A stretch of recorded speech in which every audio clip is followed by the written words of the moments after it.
Caution pays. The Hindu Editorial on Center's COVID-19 Surveillance Guidelines, The Hindu.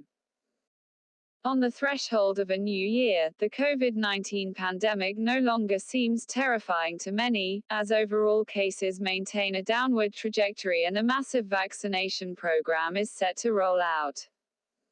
Normal life has resumed in substantial measure, there is a scaling up of long-distance travel, elections have been held and mass protests are being organized.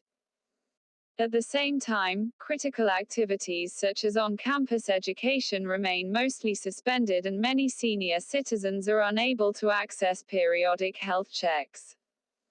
Anecdotal evidence points to infections spreading in commercial centers and at workplaces. Therefore, there is a long way to go before people can really put the pandemic behind them. A large section of the population has been able to shelter from the coronavirus, particularly the elderly and people with morbidities. Relaxing the vigil now is bound to prove costly for them. It is essential, therefore, for states and all citizens to accord the Home Ministry's guidelines on surveillance, containment and caution for January the highest importance. That the UK variant of the virus has now been found in India underscores the point that easing off on testing, tracing and containment could prove dangerous.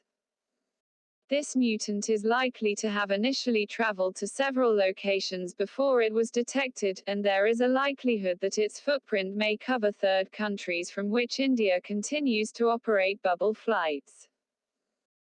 The Home Ministry has recalled the orders of the Supreme Court in a suo motu writ petition on December 18, calling for strict adherence to COVID-19 appropriate behavior, especially during the New Year celebrations.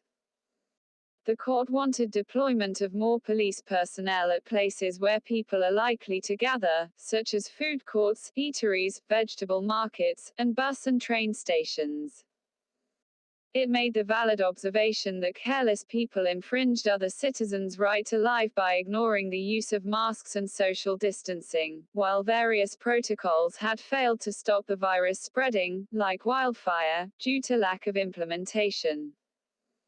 The government was also mandated by the court, under Article 21, to ensure that it invests sufficiently in its hospitals and those of the local administration, acknowledging the right to health and affordable treatment for all. Now that the court is seized of the issue, states can be asked to individually report the compliance when the bench takes it up again in a month.